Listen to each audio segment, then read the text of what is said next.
What's going on, folks? Welcome to Midweek Study Hall. If it's your first time here, my name is Philip Godfrey. If you're returning, welcome back, Bible Study fam.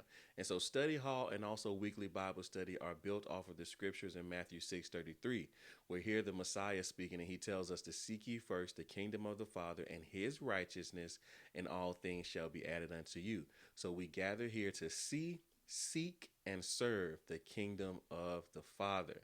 And so today we're continuing a series of studies that we began at the beginning of the year entitled From Creation to Revelation, where we have been given the assignment by the Father to walk through the entirety of the text this year from Genesis to Revelation, book by book and chapter by chapter. We'll be continuing that today by looking at Jeremiah chapters 44 through 52. We'll be finishing up the book of Jeremiah today. So let's go ahead and jump into the study. And so, as we begin today, we're looking at chapter 44. We see here that the Father is speaking through the prophet Jeremiah to the Jews that have gone into Egypt. We saw in the previous study at the end where the Father, there were some Jews who had left Jerusalem. They left the land of Judah, and they had gone to the doorstep essentially of Egypt. They asked Jeremiah to petition the Father on their behalf to see what their next steps should be, and they ultimately didn't agree with what Jeremiah had told them, and they still go down into Egypt, disobeying the instructions of the Father. And so the Father ultimately had told all the Judeans, all those that were in Jerusalem in the land of Judah, that if they went into Babylon, they would be safe. But if they did not, that ultimately there would be judgment that would be levied upon them, and they would be consumed essentially. And so we see here that the Father is continuing to speak that same thing to these Jews who are now dwelling in Egypt. And he tells them that they will not escape what happened to Jerusalem, that the same thing that happened to Jerusalem will happen to them, and they will not escape it just because they are in Egypt. And because of all the wickedness that they had done, because of how the fact that they had not listened to the prophets that the Father had sent, the warnings that He had sent, they had told them not to do the thing that He hates, which is idolatry, following other gods, following other false gods and other deities and all these things. They continue to do these things, and they didn't listen. And now that evil, that sin, that those sins and transgressions required, is being levied upon them, and they cannot escape it. So Jeremiah goes on to speak in the chapter that he tells them just that. He tells them what the Father says, and then he speaks about how prideful they are and how they have continued to refuse to humble themselves even until the day of his prophesying this. He even goes on to tell them even more about how they will be consumed in the land of Egypt by the famine and by the swords, and how they will be a curse and a reproach. And with all of this that is spoken to them, everything that Jeremiah says, everything that the Father is saying to them through the prophet Jeremiah, this is how the people respond. And I want you guys to see this. All right, let's look at chapter 44, verses 16 and 17. And they tell him this. They respond to Jeremiah in this way. It says, "As for the word that thou hast spoken unto us in the name of the Lord, we will not hearken unto thee. But we will certainly, they will, not me, they will certainly do whatsoever thing goeth forth out of our own mouth, to burn incense unto the Queen of Heaven." So the Queen of Heaven here is believed to be like Ishtar or Ashtaroth, or a false deity. It's an idol. "And to pour out drink offerings unto her, as we have done, we and our fathers, our kings, and our princes in the cities of Judah and in the streets of Jerusalem. For then we had plenty of victuals, and we were well, and saw no evil." So what they're saying here is that no, they're not going to listen to Jeremiah and what he's saying that the Father told them to do at this point in time. They're going to keep doing the same things that they were doing in Jerusalem. They're going to keep doing the same things they were going to do that they were doing in the land of Judah when they were following their fathers and following the ways of the kings and the leaders and the princes and all that. They're going to keep doing those things because in that period of time in their life, they had everything that they needed. And how often do we get to this point where the Father is trying to transition us to something else, and we say, "Hey, but back in that season, I had everything I needed. Back when I wasn't obedient to you, I didn't have to be concerned about this, or didn't have to worry about this thing." And that thought process kept them in that mindset of Judah and Jerusalem. But the issue here is that Jerusalem was destroyed. So why are you holding on to a mindset of a place and a people that no longer exist? Why are we so tied to previous seasons, to previous instructions, to previous whatever that are no longer serving not only us but anyone? And that here is what the people, like with the fathers, he's trying to get to them, like, hey, you need to let this stuff go. And they're saying, no, we are going to stay in that same season in our mindset. We don't care what you tell us to do. And this was their heart, and that was their posture. And the reason that I'm trying to pull this theme out here, I believe that the Spirit wants us to look into this theme because we need to like review our own hearts here. We need to look inside of ourselves and say, have we held on? Have we said that? Have you ever said like, but when I wasn't following you, when I was doing this, when that thing, and it was better. Life was better. I didn't have to worry about this. Back before I got married, I didn't have to worry about this. Back before I had children, I didn't have to. Back when I had a job, that job or this, I didn't have to worry about this. But I'm being obedient, Father, and it looks a little different. It feels like a little struggle, feels like a stretching, and you want to go back. And this is their position. So anyway, Jeremiah lets them know that because they had burned incense to those false gods, which they just said they did, and they sinned against the Father, not obeyed his voice, neither did they walk in his law, nor his statutes, nor his testimonies, the evil from the Father that the Father is allowing to happen as punishment for the decisions that they made will come upon them. But the text goes on to tell us that even through this, he will reserve a remnant there as well. So even in the judgment, even in him consuming the people fallen by the sword and the famine, he still sets aside a remnant for himself. Okay. And that's the thing about the Father. Even when the things are collapsing, even when things around us are falling apart, he has always set aside a remnant for himself. Okay. And for himself, we need to ask for eyes to see the remnant and to see if we are a part of that remnant. And as the chapter 44 ends, we see that, the Father is also giving them a sign. He's saying, hey, well, to show you that this is actually going to happen, this is what you're going to see. And when you see this, you'll know that what's about to come. And he tells them that, hey, when you see the king of Egypt being taken by Nebuchadnezzar of Babylon, the king of Babylon, just like Zedekiah was. So these same Jews who saw Zedekiah get taken away into captivity will see the king of Egypt get taken away into captivity, and they will know that this evil and this judgment has been levied upon them. As we move into chapter 45, the theme of the book of Jeremiah begins to shift a little bit, where now Jeremiah is giving prophetic messages here to Baruch, and then we'll look at some of the other messages that he gives before he stops writing, finalizes his words in chapter 51. But here in chapter 45, we see Jeremiah. He's giving a message to Baruch from the Father. And Baruch is the scribe who had written all the words that Jeremiah had spoken to him in a book. So they're basically like, he's kind of like his right hand man or his secretary or his or however, I think like in court, isn't it called a stenographer, the person who takes all the notes? So that's essentially what Baruch is doing. And so Jeremiah asked him a critical question. And the text tells us that Baruch was overwhelmed with the assignment that he'd been given. He was overwhelmed when he looked out and he saw the people and the evil of the people, and he heard what Jeremiah was decreeing, and he saw what the Father was doing to the nation and what he was gonna do to the nation. And the question that the Father asked Baruch through the prophet is this. He says, are you seeking great things for yourself? That's the question that he asks. Now, think about the backdrop to this. It says, woe is me. Baruch is tired. He's weary. He's saddened. He's overwhelmed. He's trying to process all of it. And the Father asked him this question. Isn't it an interesting question? He said, are you seeking great things for yourself? And if so, don't. He goes on to say, because I'm going to destroy, not me, the Father speaking this. And I'm paraphrasing. I'm going to destroy this people, but I will keep your life.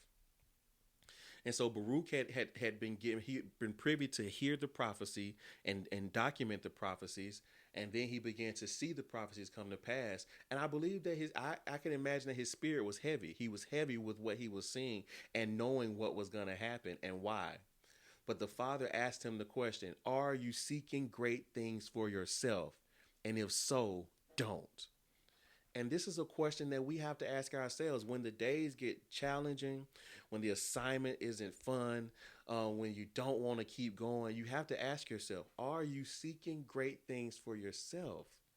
And if so, don't. And he's telling him not to seek great things for himself because he doesn't want him to get caught up in the fact of what's going to happen to these people. Baruch can't change anything that's about what's about to happen. He tells him, don't worry, I'm going to destroy these people. Don't worry about that, but I'm going to keep your life. And the truth of the matter here is we must ensure that we're not just seeking great things for ourselves.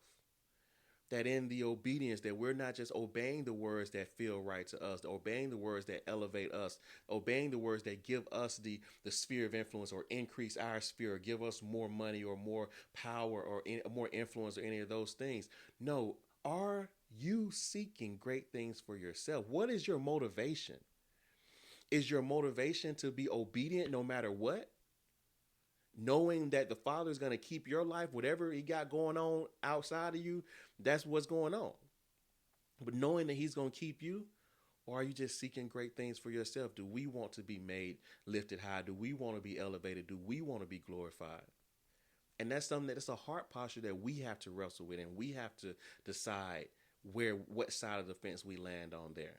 But I'm asking you this question, and that's why it's the title of the study. What's your motivation? And if your motivation is that you're seeking great things for yourself, I will tell you the same thing that he told Baruch. Don't. Seek obedience. Seek to be obedient to the Father, to follow the assignment, to complete the assignment. Because what's happening is what he has prophesied and decreed is going to happen. But we can believe that as long as we're obedient and aligned, he will keep us, even in the midst of all of it. It says the text tells us that only with our eyes shall we see the reward of the wicked. That even if there's wickedness going on, that I can believe if I'm aligned and obedient, that only with my eyes will I see it. My hands will never experience it. Let's keep going. And so as we move into chapters 46 through 52 or 51 really, what we see in this passage of chapters is Jeremiah giving prophetic kind of judgment, prophesying judgment on the nations that are named. All right. And these nations are named early in chapter 46, and they are identified as Gentiles, nations, the surrounding Gentile nations that are identified here. I don't believe that this is a picture of all Gentile nations, but it says these surrounding Gentile nations. All right. And so he provides prophetic words of judgment regarding Egypt, the nation of Egypt, the Philistines, Moab, the Ammonites, Edom, Damascus, Kedar, Elam, and Babylon. Okay. So he is giving out he's decreeing prophetic judgment and just kind of giving prophetic timelines and everything to these nations or regarding these nations. And so we're not going to look at each one in depth. You can go and read those on your own and get really the meat of everything. But to each of these nations, he decrees their downfall, the downfall of each of those nations. But in that, he reminds his people not to fear, because he will save them and their seed from the land of their captivity. And it tells us that Jacob will return and be in rest and at ease. He also speaks about when he's decreeing the judgment and the downfall of these nations. He's also speaking about the falling of these false gods in these nations, the idols of those nations, Chemosh and Baal and Molech and Ashtaroth, the queen of heaven, and all those things. He's decreeing the falling of those idols as well as part of the downfall of these nations. The interesting part here is that there are three nations that are named here that are decreed to, have judgment come upon them, but the Father then decrees that he will restore them as well. Okay. I want you to check this out for yourself. You go back and read it for yourself. Moab. At the end of chapter 48, the Father decrees through the prophet that he will restore Moab in the latter days. So after all the destruction, after the captivity of the people of Moab, he will then restore Moab in the latter days, according to the text. It says the same thing of the Ammonites in chapter 49, that there will be a judgment, there will be a destruction, there will be a captivity and exile, there will be a leading away, and all those things, a consummation of the people. But the text tells us that the Father will restore the Ammonites as well. All right. Elam, it says this as well of Elam closer down towards the end of chapter 49. And it says the same thing. It actually says that the Father is going to put his throne in Elam. He's going to have a throne in Elam, and then he will restore Elam in the latter days as well. All right, so that's interesting. Something to study out there for yourself. But this brings us into chapter 50 and 51, where we see the judgment on Babylon. All right. And at the end of chapter 51, after all of these, letters of judgment, specifically chapter 50 and 51 about Babylon, we see Jeremiah giving instructions to Sarai. I hope I'm saying that right. Sariah, I guess, to read all the words that he had written in this book, to read them to Babylon. All the prophetic judgment and the prophetic decrees regarding Babylon. Jeremiah tells him to read those things to the people. And when he is done, he says, "Take that scroll, tie it to an anchor, and throw it into the Euphrates River." And that prophetic act will signify how Babylon will sink because of the Father's judgment on it. And as we see the end of chapter 51, it says that this was the end of Jeremiah's messages. So at the end of chapter 51 is the end of everything that Jeremiah had prophesied and written. But that's not the end of the book. As we move into chapter 52, we see the book is ending here, and what we see here is the fall of Jerusalem. The things that Jeremiah had been prophesying about for the reigns of 5 kings up until this point, we see it actually happening, and the text is showing us how it happens. We see the Babylonians coming and carrying the people of Judah out of the land, carrying them away into exile to Babylon. But we also see the destruction of the temple and the people of Babylon carrying out the items of the temple as well. All right. And as the book ends, at the very end of the chapter, what we see is that the Babylon king eventually rises up, that there is a Babylon king who comes up into power and rises up and shows kindness again to Jehoiachin. So essentially, it's showing kindness after a number of years. It's showing kindness again to one of the previous kings of Israel, of Judah, one of the previous kings of Judah. And so he elevates him above all the other captive kings in Babylon, and he allows him to dine with him for the remainder of his life. And there are a couple of different, kind of positions and theological positions on why that happened. But I'll let you guys study that stuff out. I don't want to take all the fun away from you. But that is the end of the book of Jeremiah. All right. So hopefully you guys enjoyed the study. Hopefully you guys learned something from the book of Jeremiah. Please share with me your revelations from the book down in the comments. On Sunday, on Sunday as part of weekly Bible study, we'll be looking at the book of Lamentations. So I'll see you guys there. Hey, I love you, but more importantly than that, the Father loves you. Let him love you. Okay. Start before you're ready and don't stop. I'll see you guys next time.